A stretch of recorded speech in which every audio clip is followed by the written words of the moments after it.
Hello, my name is Aaron Cavanagh and I'm the founder and editor-in-chief of Post-Burnout.com. Post-Burnout.com is a culture website dedicated to venerating burnt-out artists the world over. This is our website's podcast where we publish full-length recordings of our interviews, which are sometimes the unedited versions of our site's articles and at other times are exclusives. If you're a returning listener, thank you for coming back, and if this is your first time listening, thank you for checking us out. We hope you enjoy and consider subscribing, giving the episodes a thumbs up if you're on YouTube, or giving it a rating if you're anywhere else. It really helps us out. Thank you. In this edition of Post-Burnout.com interviews, the Silverbridge folk singer-songwriter Odhran Murphy discusses his new EP, Stuck in the Middle, signing and releasing with 10k projects, supporting Mumford Sons, virality, his time in Nashville, collaboration, his future plans, and much more. In October, Odhran will go on his largest headlining tour to date. This will include 2 dates in Ireland. The first is on October 11th at Dolan's Upstairs in Limerick. The second is on October 17th at Whelan's Dublin. Tickets for both those shows are available in the description of this episode. Thank you very much and enjoy. Hi, Oren, how's it going, man? You how are alright? you? Very well. How are you? I'm good. Cannot complain. Well, dude, it seems to me like, you've had kind of, maybe this was an outsider perspective looking in, or maybe you agree with me, but it seems to me like you've had like a real whirlwind of like a year. It seems like a lot of your stuff's been getting traction. You've been getting like great gig opportunities, been touring a lot. How has all that kind of been for you? Is it kind of everything you sort of dreamed of, or is the actual reality a little more complex? It's definitely very well, it's always what I wanted, I guess. I grew up in a very musical oriented family, I guess. So growing up here, every Christmas, every party that we had, there was always a sing song going on. So music has been in the family for quite a long time. So yeah, it's always what I wanted to do, but there's definitely a graft to it. It's not as easy as just picking up a guitar, putting a song out, and bang, you're famous. It doesn't work like Yeah. that. And it's It would definitely be nice if it did. it really would. It'd be lovely, but there's definitely it's a work in progress, and I think it's moving in the right direction. Do you still get the chance to go home, which are you just constantly on the road now? I do. So I'm mainly from I live in County Armagh in Ireland, Mhm. and I go from there to London and then over to Nashville as well. I recently was over with a guy called David Barron. He's a really popular music producer over in upstate New York. So I've just finished recording my EP with himself, and that comes out now on the 25th of this month. So you are the first person to know this, by the way. Perfect. And I probably by the time this comes out, it'll probably be out by then anyway, so people will know. Please I'm God, glad yeah, I'm the yeah. first. I'm glad I'm the first. Yes, yes, yes. It's definitely it's good. Like I love being busy. And Yeah. I don't mind the traveling, but again, it's always nice coming home as well. You've actually, you've mentioned before that like the kind of the countryside and the kind of bucolic beauty sort of inspires a lot of your writing. When you're doing these like cross country trips like that, do you find that being in an airplane is like conducive to ideas or songwriting because you're just kind of like in a solitary space for such a long time, or do Mhm. you need kind of like wide open spaces to get inspired? I suppose a lot of my songwriting is at home here. I've worked a lot abroad, and finding that inspiration abroad can be tough because you're literally in a studio and it's just four walls with no windows sometimes, so it can Yeah. be very, very confined in a space. You find it that well, I definitely find it that when I'm at home I can come across the local forest and come and walk and get some inspiration there. But I've found a lot of good writers over in England and in Nashville that I really gel with as well, so they kind of understand my writing process as well, and understand where I get my inspiration from. So no, the people that I've found over there definitely seem to understand where I'm going in my writing.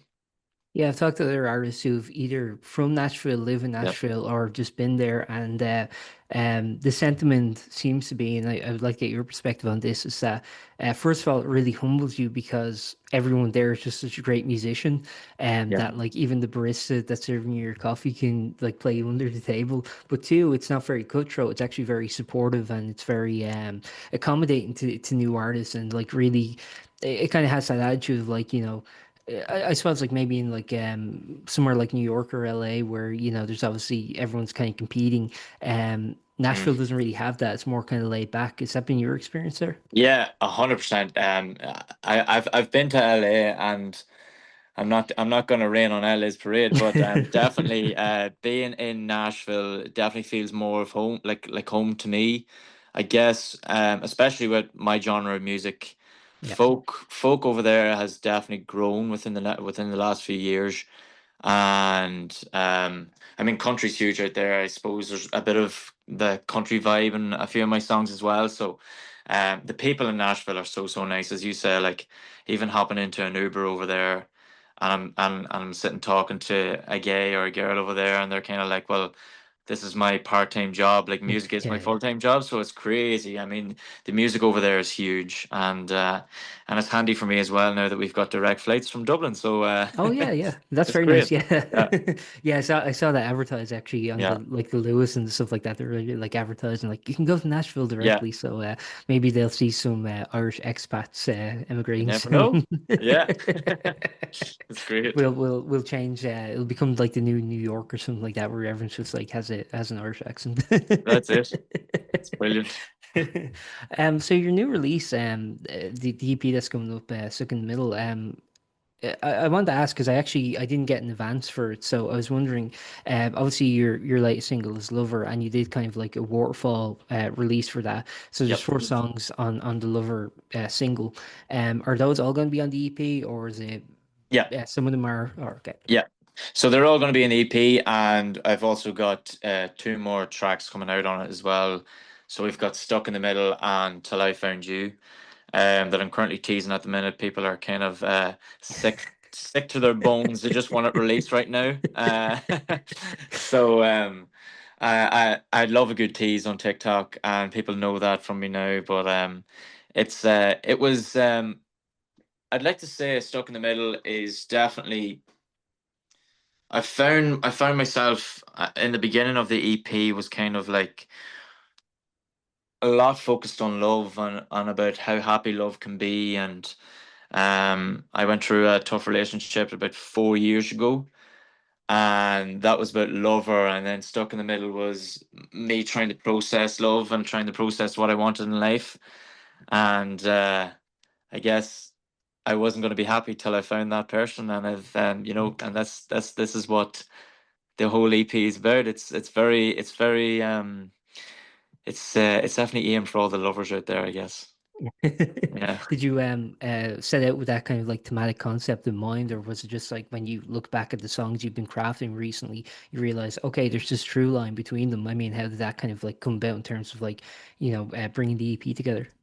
Yeah, I mean, like when I write, I kind of write in a way of storytelling, and a lot of personal experiences and stuff like that. So when I joined all the songs together, I was like, this is actually a story in itself. So um the way I have pieced all the songs in the EP, so the track list, you'll understand the story. And yeah, it's where I'm at in life. And also, this is your first release with 10K Projects, and I was wondering how you kind of got involved with them because obviously you've been sort of self-releasing your music for a while. I know you've had different like publishing deals and things like that, but in terms of actually getting in with them, how that come about?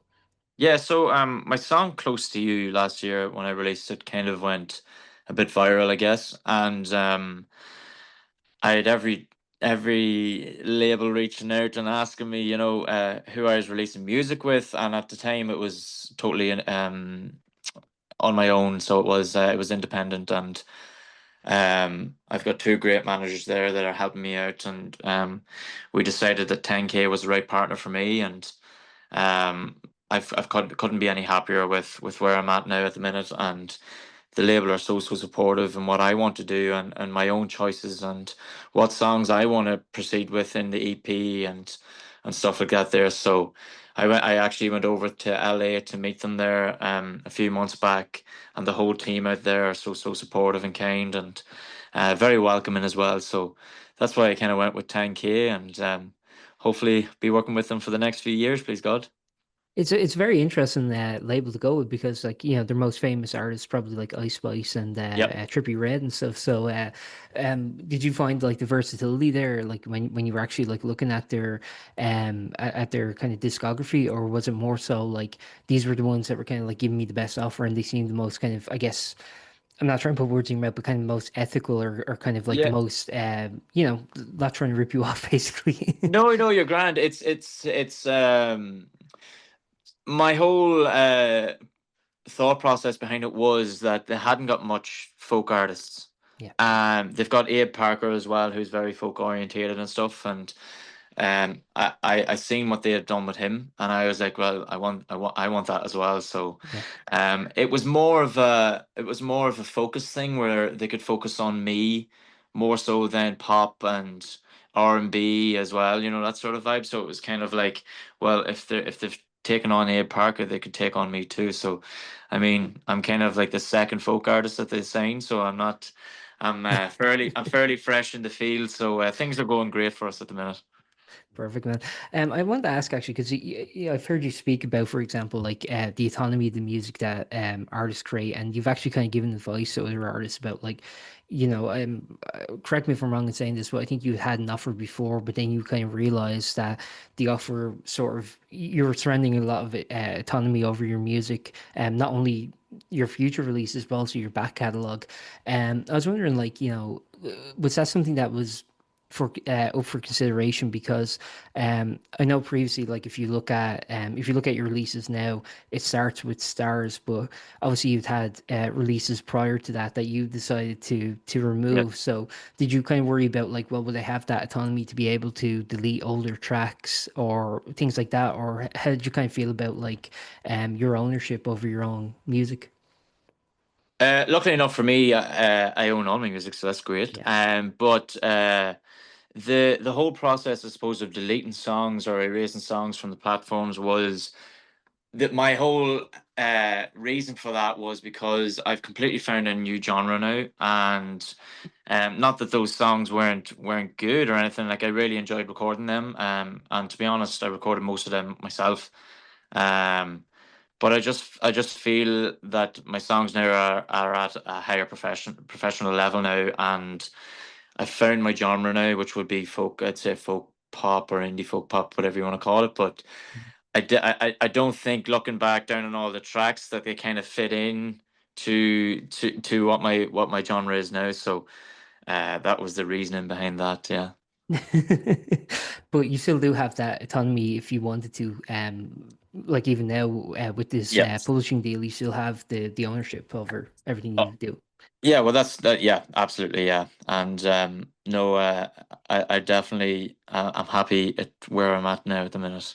That's perfect, man. Yeah, I yeah, want to ask you, you kind of mentioned about Close You going viral, and I was also listening to, and again, I don't want to misinterpret what you were saying in other interviews, but if I'm being correct, it seemed to me that like you wanted to focus on the music and the live shows and the craft and things like that, and having to do the kind of promotion and having to do like TikTok videos and stuff was sort of distracting from that.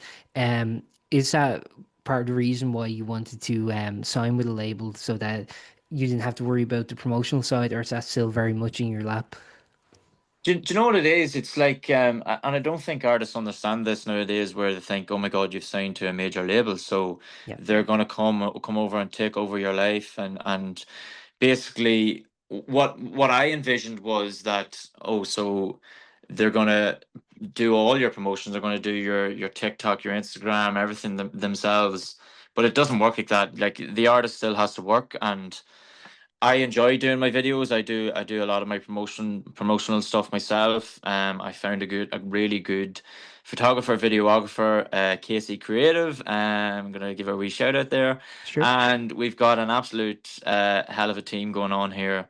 But I suppose all the ideas of like the creative videos and stuff are myself and Casey and what we want to do, and I suppose it all ties into the genre as well of a lot of my videos are outdoors, and my latest lover video was basically me carrying a couch and a whole living room, I suppose, interior vibe. We took it to outdoors, and we took a couch, and we took this couch the whole way around Ireland, and but that was a road decision, and I suppose like a lot of people don't realize that the artist still has to work, and it's a lot of work, but when you put the grind in, it will pay off in the end.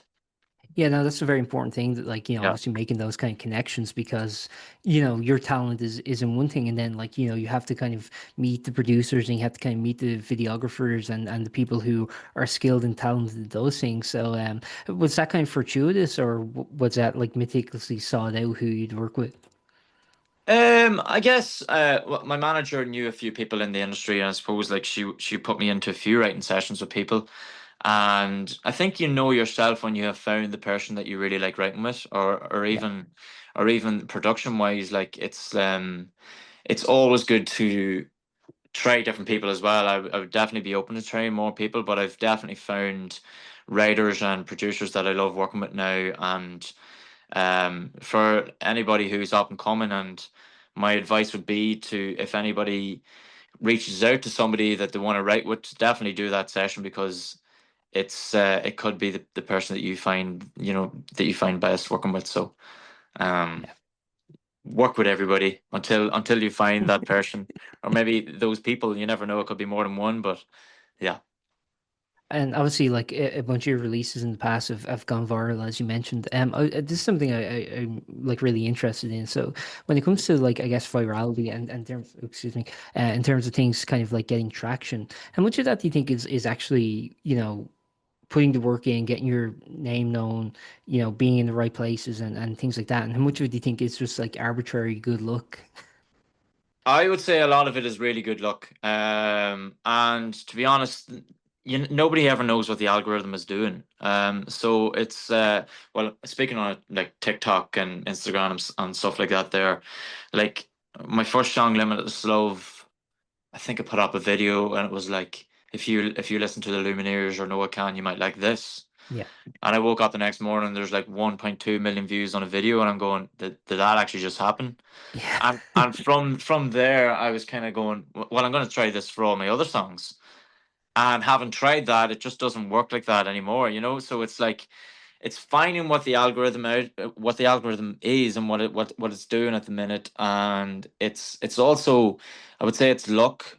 But if you have a really good song, people are going to love your music, and people will reshare, and people will like and tag their friends, and I think a lot of it as well is like radio and stuff like that as well help, especially in homegrown like Ireland and stuff like that. There, radio definitely still thrives to this day. So Yeah.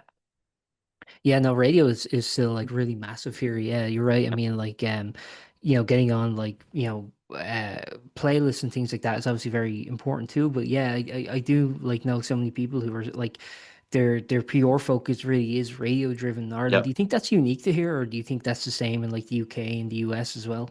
I definitely think it's unique to hear.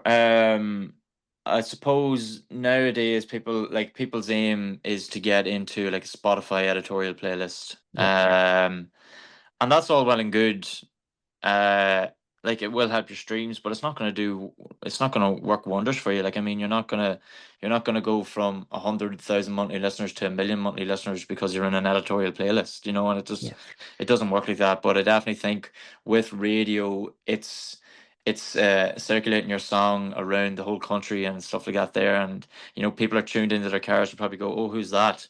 yeah. And you have apps like Shazam and stuff like that there, where you can just pull it in your car, and that's it. And you have got the artist, and you found new music, so it's great. It also works if it's on like I don't know in a shop or something like that. You can just Yeah, pull out exactly. Shazam and stuff like that. I've discovered some interesting music that way. Yeah, yeah, Or like even absolutely. before a gig, when they have music playing on the PA and stuff like that. I think it Yeah, is just like it's just a really beautiful invention, I think, Shazam. Yeah, absolutely, absolutely. I It's want to great. plug. You have some gigs coming up in Ireland. You're playing Dolan's in Limerick on October 11th, and then Dublin and Whelan's on the 17th. Am I correct in saying that these are kind of like your biggest headlining shows to date Yep. in Ireland? They are indeed. I'm usually the guy supporting people, so Yeah. this is the first time I've ever gone out in tour. So I'm really really excited, and tickets are going great, which is more than what I expected, to be honest. It's nice that people from home are supporting as well, and I think that's one of the struggles as well is people from home tend to, like, I suppose, they would know a lot of other artists that aren't actually in the country. Where I suppose there's a lot of homegrown talent around Yeah. Ireland, and I think it's something that we all need to focus on as well and support each other in that aspect of things. But yeah, tickets are going great, and I'd love to see everybody there. So yeah, you can still grab some more. Have you found kind of like I guess like the gigs you've been doing recently? Because like I believe you played Malahide Castle quite recently, right? Or was Yep. that last year? If I might be No, getting no, the details I, correct. I, it was what, 2 weeks ago, I guess, with Oh Mumford well. Sons. So that was a surreal experience. Like, I grew up listening to those guys, so Yeah. having shared the same stage with them is just insane. It was a pinch me moment when I got off the stage. I was kind of like, did that actually just happen? That sort of a thing. But I definitely felt like I should have been there, and I feel like I've earned the spot to be there. So. Um, yeah, it was a hell of a gig. How was that kind of like like actually getting that show and performing? I mean, was the crowd receptive? Did you have a good time there? Absolutely, and it was so surreal actually seeing people in front of me sing my song back to me as well, which Yeah. is which is so cool.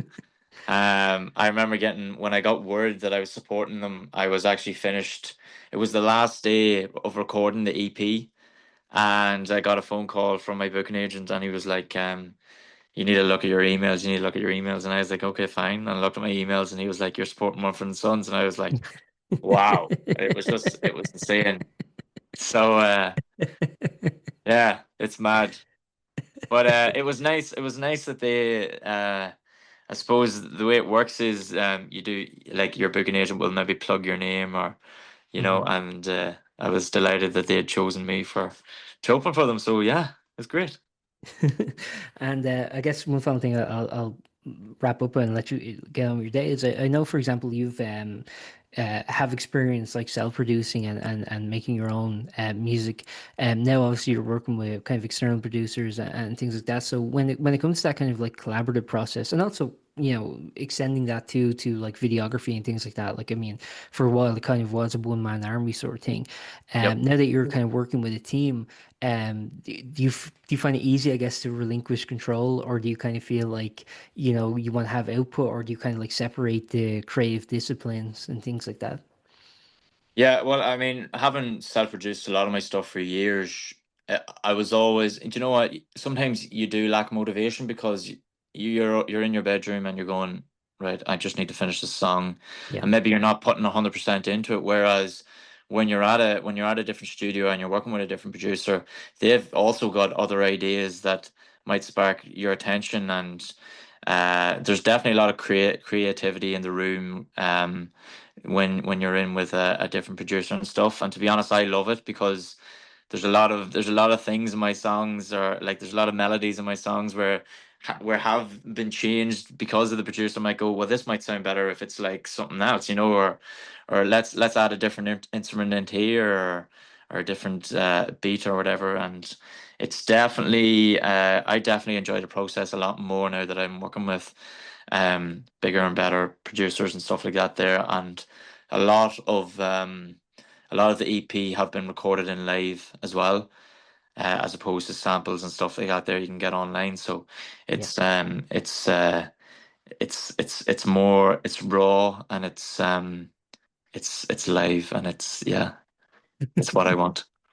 Did you find that easy though to relinquish that control, or were you Yeah. always like collaborative from the get-go? um I suppose not only in production but songwriting as well. I was always open to working with other writers and stuff like that there. So being in control of a session, I guess, is not something that I want to do. I'm always willing to listen to what other people think and their song ideas, and maybe it's songwriting or production and stuff like that there. So I'm probably the most laid back person you'll ever meet as well.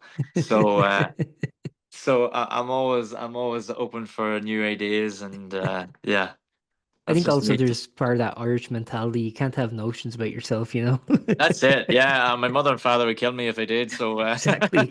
You could be yeah, headlining like Crow Park and they'd be like, all right, but don't get big headed about this. yeah, exactly. And I don't think I'll ever be that guy. But listen, I'm just a guy from Armagh, and I'm just gonna go with the flow. Perfect, man. Actually, that is very Nashville attitude. I think we found the common link there. Yeah, I think the Nashville, the Tennesseans, if that's the name, I don't think it is. the Nashville way. But yeah, Yeah, yeah, it's just a laid back attitude. yeah, Perfect, man. I guess like the fun thing I wrap it up with is obviously you have the EP coming out on the 25th. You got the tour coming up in yeah. October. Beyond that, I mean, what do you kind of have planned? I guess going forward, or I mean, are you going just taking it as it comes? At the minute, I'm kind of taking it as it comes, but there's a lot more music I've got going on here where I'm kind of thinking, should I do another EP? Should I do an album? So God only knows. So there is a lot to look out for in the Odhran Murphy space, and there's going to be a lot more gigs after the October gig. So, or the October tour. So keep an eye out for that as well. And this would be the last thing I'll ask. If Yep. I'm correct in saying this, I believe you are a Gaeilgeoir. Have you ever had consideration to releasing music off Gaeilge or? I've actually been asked this question before, and you know what? I used to work in a Gael school as well, so it's definitely something that's in the pipeline. Okay. There could be a song or two there. That's all I'm going to give you, and Okay. yeah, Well, thanks very much for your time, Warren, and enjoy the absolutely. rest of your day, man. This was Thank you lovely very much chatting for with you. having me. Appreciate Thanks it. very much. Bye. Be good. See ya.